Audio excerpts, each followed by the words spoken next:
Youssou Ndour moom groupe bi ñëpp xam nañu dafa ànd ak Macky Sall sañ na ko. mais dama bëgg nga jàkkaarloog man nga wax ma groupe bi benn journaliste boo ci may reprocher dara. ki amul. alors loolu c'est pas bien kon li ngay wax. c'est pourquoi j'ai parlé des patrons de presse. mais c'est pas élégant li nga def. c'est très élégant. non c'est pas élégant. si c'est élégant c'est très élégant.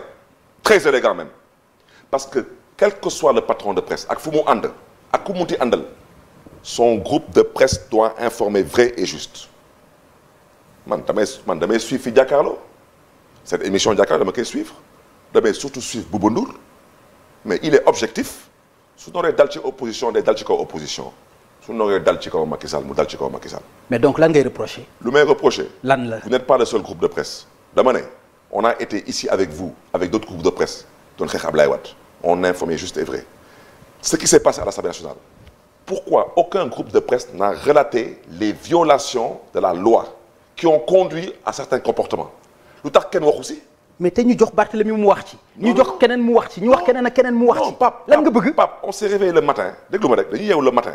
mais ñëpp wax ci. Pape ku nekk ñu jox la parole nga wax ci nga ni lan nga bëgg ñu def. mais Pape amut Pape man bokkuma ci politiciens yi taxaw di ne man du ma ñëw def émission TFM. mais ku ko wax aussi sa affaire la non mais est-ce que xam nga ku wax sa right la. Pape waaw non Pape bu ko waxee noonu. si Pape bu ko waxee noonu. waaye nu ko rawee naa koy waxee. waaye Pape mais xam nga pourquoi grand. Pape su la neexee nga waxee ko noonu. mais xam nga lu tax mais xam nga lu tax. xam nga Pape man mën naa juum. waaw mais je t'ai donné mon point de vue mais qui est partagé par une écrasante partie de la population.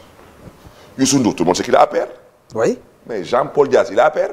oui. amut. waaw moo tax su may dugg ci këram damay noppi parce que fayu ma fa ndox fayu ma courant joxe ma dépense. damay bañ jàppante ak góor gi woote non dégg mais loolu amul fii loolu amul fii. mais loolu amul fii. Pape mais est-ce que xam nga loolu amul fii. Pape moi j'ai connu Pape non dama ni xoolal déglu ma wax mais loolu moo fi amul. j'ai connu le groupe Futurs Médias. oui. Observateur. oui. RFM TFM étant un groupe de presse il critiquait tout ce qui devait être critiqué. oui bii rek la woon su Ablaye Wade mais tey Macky Sall la ñuy def lu ko neex kay di tëj seen bët de temps en temps mais am na quoi mais nag xool bul mer quoi bul mer mais moo am. Barthélemy tu penses que man loolu dinaa ci mer. mais dama nga wax sama xalaat ma wax la ko. parce que li nga wax dafa amul loolu moo tax ma wax la ko. mais dafa am amul benn mais. bon Pape mais Pape non dama lay jox Pape waaw dama lay jox benn exemple. ok xam nga xale yi bu ñu fi ñëw kenn andu si kenn andu si. Pape lu mel ni moo leen fi indi même ma daaneel lu mel ni genre discours yu mel ni ngay wax Ousmane Sonko di ko wax moo ko waral. Pape discours yu mel ni ngay wax yow Ousmane Sonko di ko wax. moo tax booy di ñëw sànni xeer fii. je te laisse parler. donc non allez-y non y a pas de souci yow yaay wax. Pape yow laa invité yow tam xale yi kenn yónniwu leen fii. si non c'est faux. non si kenn yónniwu leen fii. Pape xale yi lu ñuy def ñëpp ko ñaawlu. saa yu ñu waxee ni groupe de presse de Macky Sall lan nga bëgg ñu def. Pape dama ne kenn yónniwu leen fii Pape wax naa la lu fi Bouba Ndour waxoon bés bu fi amaatee ma ne il a raison son outil de travail il doit le protéger xale yi lu ñuy def teguñu ko ci benn dëgg teguñu ko ci benn yoon c'est un sentiment de frustration. ok gis nga Pape xam nga lu ko bon ci àdduna mooy ngay gis dara muy raam di ñëw nga ne je n'ai rien vu quand Abdoulaye Wade était président de la République xalaatul nit di ñëw fii xool dafi sànni xeer parce que ñoom seen yaakaar moo tas en partie en se disant on mérite mieux que ça lu tax xale yi dem ñu Walfadjri pour sànni fa ay xeer damay laajte peut-être mën naa juum mais damay laajte grand moo tax ñu ngi jaajëfee le groupe Futurs Médias journalistes yi mais tamit di ñaax tamit à la direction propriétaire soyez un peu plus objectif nag di jégalu nag ci kàddu yi. dama ni di jégalu ci kàddu yi grand di jégalu ci kàddu yi. d'accord non j'ai le droit de demander un peu plus d'objectivité. Barthélemy dama ni. on a le droit de demander un peu plus d'objectivité. on a le droit de demander un peu plus d'objectivité. Barthélemy te wax dëgg yàlla dañ ko on le demande. dama bëgg on le demande ci yar ak teggin ci yar ak teggin.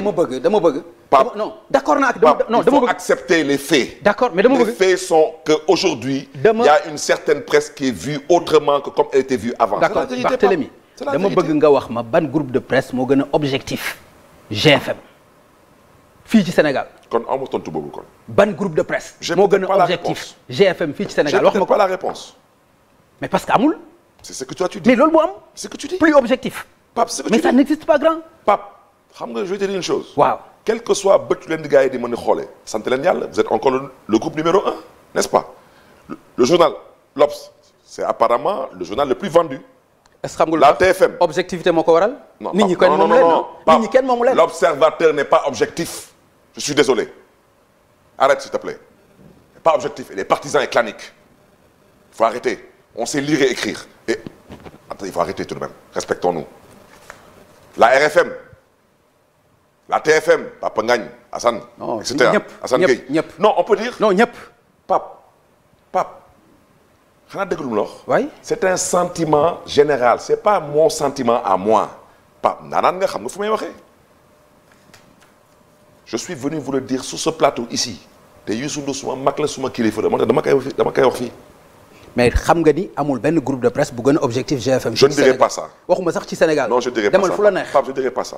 non man dama ko xam. non Pape je dirai pas ça. Pape je dirai pas ça.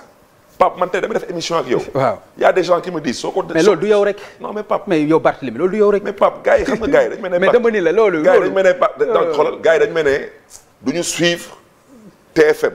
ma ne leen lu tax man leen seen affaire la ils sont désabonnés. ma ne bon maintenant suivez-moi sur ma page Facebook. mais Pape may delluwaat ci lu ma wax. kàddu yi su xawee ñagas maa ngi leen di jégalu mais il fallait le dire. mais man ça ne me dérange pas. mais nag ça ne concerne pas que votre groupe. man ça ne me dérange pas. les autres groupes je peux pas faire la publicité ici. nous demandons à la presse d'être objectif. que la presse relate les informations telles qu'elles existent. te bañ a parparloo. alors léegi nag loolu aussi.